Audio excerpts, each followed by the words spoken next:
Aborto en discusión. Estamos aquí, le agradecemos la presencia. María Inés Frank, es licenciada en Ciencias Políticas, especialista en bioética de la Universidad Católica. Gracias por venir. Vilma Ibarra, exdiputada por Nuevo Encuentro. Gracias, Vilma. Y Estela Díaz, que es integrante de la campaña nacional por el derecho al aborto legal, seguro y gratuito. María Inés, estamos seguros de que vos hoy no tenés un día nada grato. No, en realidad el tema de este fallo hace unos días que ya se viene diciendo que la Corte probablemente en los próximos días iba a emitir un fallo al respecto. Es un fallo que en el fondo ratifica lo que dice el artículo 86, el inciso 2, porque el fallo se refiere al inciso 2 del artículo 86 del Código Penal. Es la consideración que hace, que es la que dice que el aborto no será punible si el embarazo proviene de una violación o de un atentado al pudor cometido sobre una mujer idiota o demente. Era un artículo muy... digamos, la famosa coma. Sí, la famosa coma, de una demente, etcétera. o solo una violación. Finalmente la Corte se está inclinando por una interpretación amplia en este sentido. De todas maneras es esto. De hecho, hoy mismo el presidente de la Corte Suprema salió a decir que no era una cuestión de legalizar el aborto, que era simplemente definir este punto por el momento, porque esto es una cuestión que además él mismo dice no está en la agenda política. Es decir, si bien es un fallo importante, no está todavía definido el tema del aborto. No está todavía definido el tema del aborto. El fallo tiene además algunas cosas que a uno le hacen ruido. Yo no soy abogada, pero desde la ciencia política y desde el sentido común de ciudadana, veo que si por un lado el fallo te dice los médicos tendrán derecho a la objeción de conciencia y por otro lado el fallo te dice tengan cuidado los médicos con lo que hacen porque son pasibles de sanciones penales, que también lo dice el fallo, es como una amenaza velada que, en fin... borra con el codo lo que escribe con la mano. Es decir, hay cosas que tienen que ser analizadas en profundidad. De todas maneras, la Corte se ha expedido. Sabemos que los fallos, también la jurisprudencia se cambia de la Corte, esto no es inamovible. Pero el tema del aborto no está cerrado para nada en nuestro país. Por el momento, el aborto sigue siendo prohibido, como lo rescata con mucha honestidad el voto de la doctora Argibay, que fue un voto en que dice es una conducta que está prohibida. Y solo en circunstancias excepcionales. Además, la doctora habla de probarlo cuando no lo habla el fallo. El fallo dice no hace falta probar la violación. La doctora Argibay dice habría que ver qué pruebas se necesitan. Es un tema que no está cerrado, es un tema que todavía genera polémica y que no está en la agenda política de nuestro país, según lo han dicho políticos muy representativos, incluso la misma presidenta. ¿Vilma? A ver, creo que a partir de este fallo algo está claro, que es que las mujeres que fueron violadas y que quieren practicarse un aborto pueden hacerlo a su requerimiento sin necesidad de intervención judicial, como venía siendo notoriamente en los últimos años. Creo que ha establecido cosas muy importantes este fallo. Como decía Ernesto en la presentación, la mujer del expediente, el caso concreto que tramitaba, ya había abortado la mujer. La Corte específicamente dice, pero vamos a fallar igual porque queremos sentar un precedente jurisprudencial para que sea aplicado y se sepa para los casos similares o futuros. O sea, que da una señal jurisprudencial y política muy fuerte la Corte en este sentido. ¿Qué está diciendo la Corte? Está diciendo que no se puede cercenar el derecho de la mujer a la práctica del aborto no punible en los casos que establece el Código Penal, que esto es cuando hay peligro para la vida o la salud de la mujer, o en caso de violación, ahora dice en cualquier caso de violación cualquier mujer, y establece que los médicos y los operadores judiciales no pueden ni pedir un tratamiento judicial, ni dilatar el proceso, porque está en juego el derecho de la mujer y el ejercicio de un derecho que ante la dilación puede poner en riesgo la vida o la salud de la mujer. Entonces dice, es muy importante entender que tiene que ser eficaz, rápido, seguro, ante el requerimiento de la mujer, porque ya la ley establece que en estos casos el aborto no es punible. María Inés, no me terminó de quedar en claro cuál es tu posición sobre el fallo de la Corte. O sea, ¿te parece correcto en el tema específico de la mujer violada? Yo no soy quien para juzgar a los ministros de la Corte. Se supone que ¿puedes tener una opinión? Sí, tengo una sobre opinión al respecto, fuera de los tecnicismos. O sea, yo voy a hablar desde el contenido, del fondo, de la cosa. Una cosa que el fallo reconoce, tanto el voto de la doctora Argibay como el voto de mayoría, digamos, la fundamentación de mayoría, una cosa que reconoce es que hay personas de la Concepción, eso no lo pone en duda, ese tema no está en discusión. La doctora Argibay, con más honestidad, ahora parece que me estoy volviendo partidaria de la doctora Argibay, pero con más honestidad quizás, la doctora Argibay... Pero María, en concreto, ¿te parece bien o no que una mujer violada que quiera se le practique un aborto? Yo creo que es un tema muy difícil.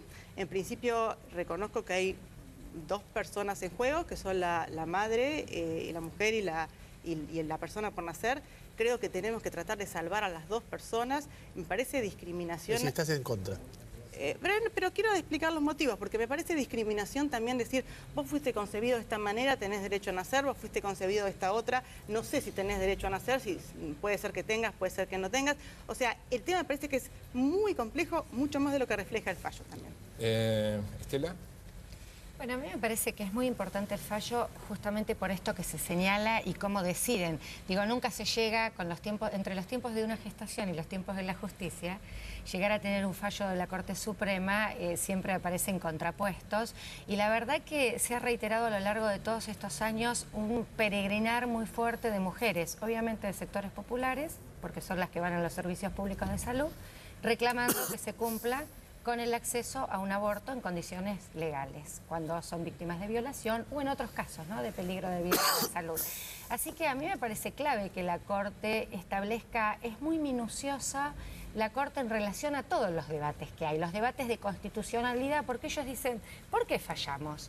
Vamos a fallar porque si hay algo que nos preservan a la Corte Suprema es intervenir cuando hay dilemas respecto a la constitucionalidad de determinados derechos.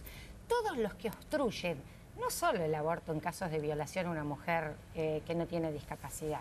Quienes no quieren que esta excepción exista, en caso de discapacidad también obstruyen el acceso a un aborto. El caso LMR de la chiquita de Guernica, de la provincia de Buenos Aires, que llegó incluso a un Comité de Derechos Humanos de las Naciones Unidas, tuvo obstáculos del sector salud, del sector justicia. Entonces ellos dicen, bueno, en realidad... claro, digamos, el derecho a la vida existe, los tratados constitucionales los reconocen, pero estos derechos están en relación a otros.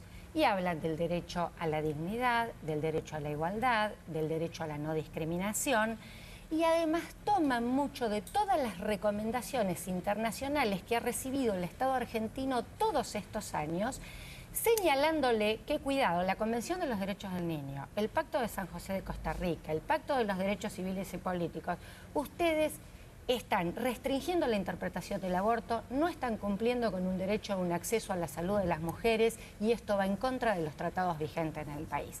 Así que me parece que es muy importante en ese sentido el fallo, muy amplio y además porque señala, la justicia no debe intervenir, y el sector salud tiene estas responsabilidades. Tiene que aplicar protocolos de intervención. Estela, o a cualquiera de las tres. En el caso de que una mujer, lo que me planteó Marcelo antes, que es lo que uno puede percibir que se abre una puerta de una manera paralela hacia el aborto en casos que no son de violaciones. Una mujer se presenta y dice, fui violada. La simple declaración jurada. Claro, y es un delito, como vos decías hoy, de acción privada o algo así, con lo cual ella no tiene la obligación de denunciarlo ante la policía. ¿Eso habilitaría este tipo de casos? ¿Los habilitaría a veces? Ahí quiero marcar dos cosas porque específicamente lo dice la Corte, muy bien trabajado en el fallo. Dicen que la situación de que alguna mujer pueda mentir y armar una situación que no existió sobre una violación, de ningún modo se puede usar esa posibilidad o ese riesgo para restringirle derechos a otras. Realmente jurídicamente esto no se puede hacer. Un segundo punto es marcar también, porque mejor equivocarse, no, claro, permitiendo pero casos que no son por violación. Además, en estos casos los tiempos apremian mucho, son situaciones de muy poco tiempo y tenemos que tener en cuenta más la realidad sobre la cual se legisla.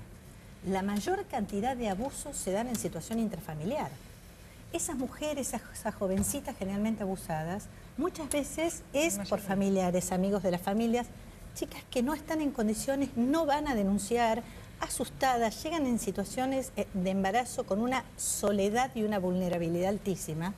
Entonces, toda esa situación es, además la Corte ha hecho un trabajo muy grande en esto, en tema de violación, de violencia sobre la mujer, ¿no? Sobre esto se legisla, entonces es muy clara la Corte, dice, si la legislación exige que haya a pedido y con consentimiento de la mujer para practicar el aborto en estos casos determinados. Riesgo para la vida o la salud y en caso de violación. Bueno, esos son los requisitos. Si se pide otros, se está obstaculizando algo que legalmente no se pide. No, uno puede aprender de la legislación comparada en otras partes del mundo donde... Sí, a mí me parece que además que despeja, hubo desde la democracia acá como 70 proyectos de discusión sobre aborto, muchos que trataban de aclarar lo que hace ahora la Corte. ¿Qué alcance tenía el artículo 86 del Código Penal? ¿Qué me parece que despeja? Que ya al Congreso no le toca discutir esto.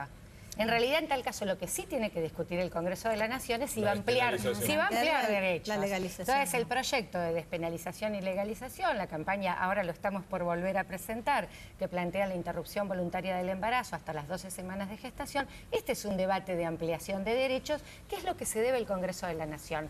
Digo, lo otro me parece que son como especulaciones en torno a decir, bueno, a ver, el Plexo General Normativo de Argentina reconoce tratados internacionales que reconoce en general las interpretaciones más amplias de derecho, y esto también lo dice la Corte. Quienes obstruyen el acceso al aborto legal quieren interpretaciones restrictivas, en realidad desearían que el artículo 86 no exista en el Código Penal. Bueno, la Corte en esto clarísimamente dice los derechos en un sentido muy amplio. Esto es lo que garantiza un Estado constitucional democrático. María Inés. Yo quiero, y en esto, disculpame que te desmienta, por lo menos en mi caso, yo no quiero una interpretación restrictiva, yo quiero una interpretación mucho más amplia que la del fallo, que incluya a la persona por nacer en sus derechos y que la ponga realmente en igualdad de condiciones, incluso teniendo que decidir en un hipotético caso que no es tan común entre una vida y otra.